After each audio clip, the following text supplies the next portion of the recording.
அன்புள்ளம் கொண்ட நண்பர்கள் அனைவருக்கும் எனது பணிவான வணக்கங்கள். பாமணி ஜோதிடம் சேனல் சார்பாக உங்கள் அனைவரையும் அன்போடு வரவேற்கிறேன்.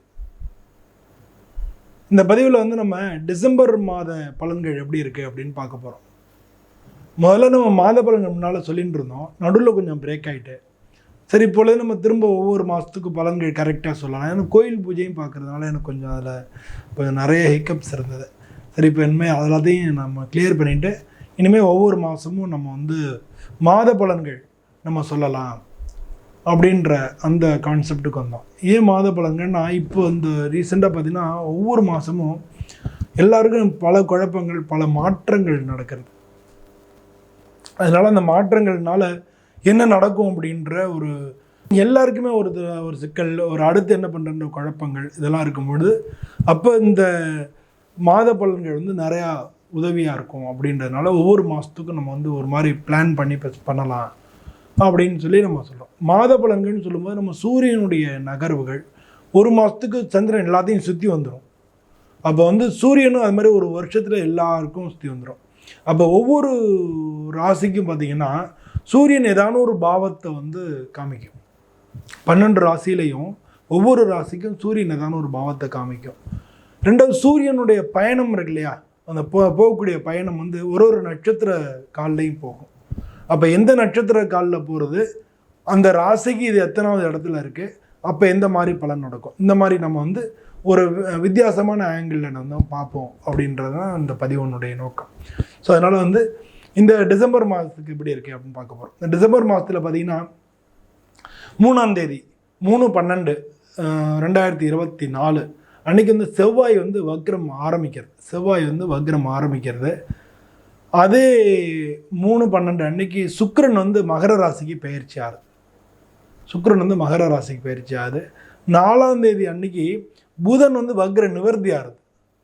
ஒரு முக்கியமான விஷயம் என்னென்னா, அந்த செவ்வாய் வக்ரம் ஆரம்பம் இருக்கு, அந்த செவ்வாய் வீட்டில் தான் புதன் இருக்கு. அவர் 4ஆம் தேதி அன்னைக்கு புதன் வக்ர நிவர்த்தி ஆகுது. அது மாதிரி 16ஆம் தேதி அன்னைக்கு சூரியன் விருச்சிக ராசியிலேருந்து தனுர் ராசிக்கு போய்டுறது. சரி, இப்போ இதெல்லாம் இந்த மாதத்தில் நடக்கக்கூடிய கிரக சுழற்சியில் நடக்கக்கூடிய நிகழ்வுகள். இப்போ அதே மாதிரி இந்த சூரியன் பயணம் பார்த்திங்கன்னா இவர் 2ஆம் தேதி அன்னைக்கு கேட்ட நட்சத்திரத்துக்கு வந்துடுறார். சூரியன் 2ஆம் தேதி அன்னைக்கு கேட்டை அனுஷ நட்சத்திரம் கேட்டை நட்சத்திரத்துக்கு வந்துடுறாரு. இந்த கேட்டை நட்சத்திரத்திலேயே 15ஆம் தேதி வரைக்கும் பயணிக்கிறார். கேட்டை நட்சத்திரத்தில் 15ஆம் தேதி நைட்டு 16ஆம் தேதி காலையில் அந்த நேரத்தில் அவர் மூல நட்சத்திரத்தில் பயணிக்கிறார். அப்புறம் இந்த மாதம் 28ஆம் தேதி வரைக்கும் அந்த மூல நட்சத்திரம் தான். அப்புறம் மூல நட்சத்திரம் 28, 30, 31 இந்த 3 நாள் 28 வரைக்கும், 28 அன்னைக்கு பூராடம், 28, 30, 31 பூராட நட்சத்திரம் பயணிக்கிறார். அது சுக்கிரனுடைய நட்சத்திரம். ஸோ இது மாதிரி வச்சுட்டு நம்ம இந்த காலகட்டங்களில் எதெல்லாம் செஞ்சுக்கலாம், எதெல்லாம் நம்ம அவாய்ட் பண்ணலாம் இந்த காலகட்டங்களில் அப்படின்னு தான் ஒரு ராசிக்கும் நம்ம பார்க்க போகிறோம். வாங்க நம்ம அந்த பதிவில் போய் ஒரு ராசிக்கும் அப்படி இருக்குன்னு பார்ப்போம். அன்புள்ளம் கொண்ட விருச்சிக ராசி அன்பர்கள் அனைவருக்கும் எனக்கு பணிவான வணக்கங்கள். விருச்சிக ராசின்றது காலபுருஷத்தில் 8வது வீடாக இருக்குது. இந்த ராசிக்கு அதிபதி செவ்வாய். இந்த ராசியில் இருக்கக்கூடிய நட்சத்திரங்கள் விசாக நட்சத்திரம் 2, 3, 4 பாதங்கள், அனுஷ நட்சத்திரம், கேட்டை நட்சத்திரம். இந்த மாத தொடக்கத்தில் டிசம்பர் மாதம் ஆரம்பத்தில் இந்த ராசியில் தான், விருச்சிக ராசியில் தான் சூரியன் இருக்கார். அவர் கூட புதன் இருக்கார். அந்த புதன் வக்ரமாக இருக்கார் மாத தொடக்கத்தில். ஆனால் 3ஆம் தேதி 3வது நாளே அவர் வக்ர நிவர்த்தி ஆகிடுறார். அதே மாதிரி இந்த ராசிக்கு அதிபதி செவ்வாய் உங்களுடைய ராசிக்கு 9வது வீட்டில் இருக்கார். ஆனால் நீசமாக இருந்தார்.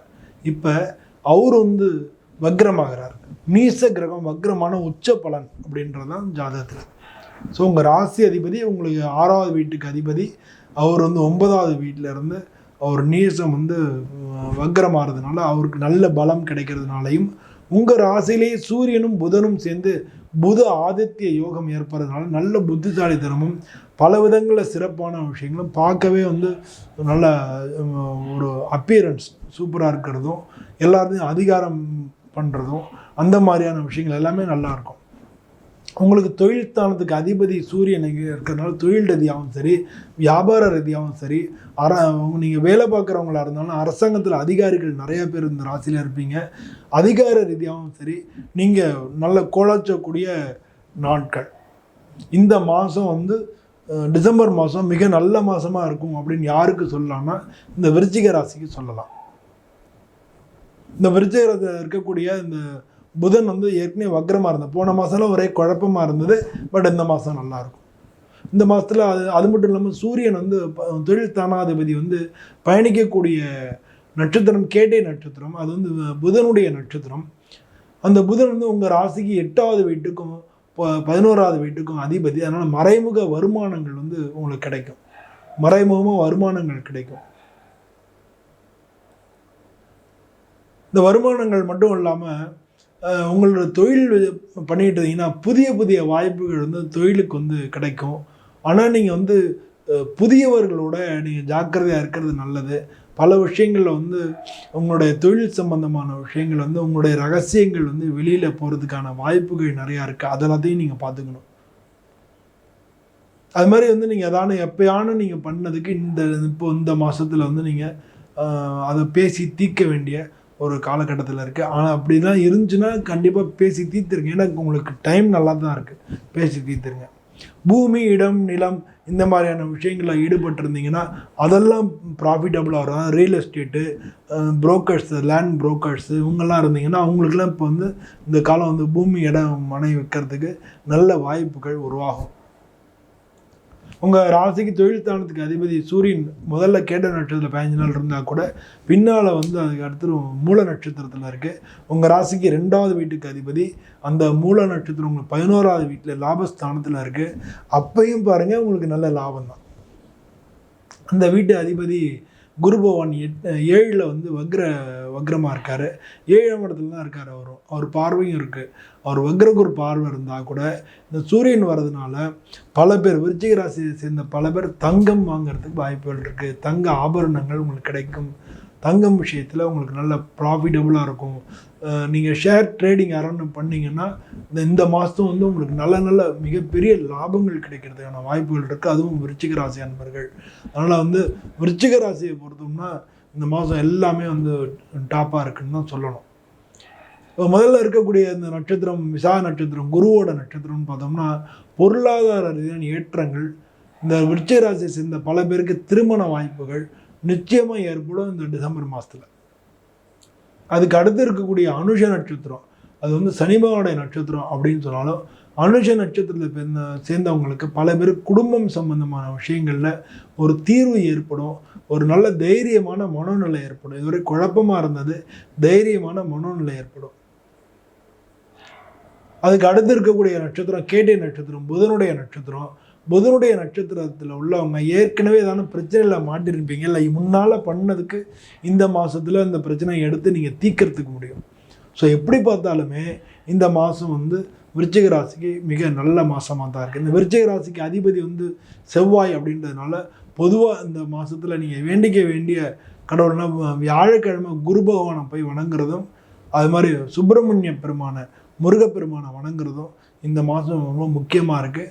அது வணங்குனீங்கனாலே பல பிரச்சனைகள் உங்களுக்கு விடிவு கிடைக்கும். நீங்கள் எல்லாத்துலேயும் சக்ஸஸ் பண்ண முடியும். பொதுவாக வந்து இந்த விருச்சிக ராசி அன்பர்கள் இதெல்லாம் பண்ணிட்டாலே இந்த மாதம் மிக மிக நல்ல மாதமாக இருக்கும். விருச்சிக ராசி அன்பர்கள் அனைவருக்கும் இந்த மாதம் ரொம்ப நல்ல மாதமாக இருக்கணும்னு சொல்லி நானும் சுவாமியை வேண்டிக்கிறேன். உங்களிடம் விடைபெறுகிறேன். நன்றி, வணக்கம்.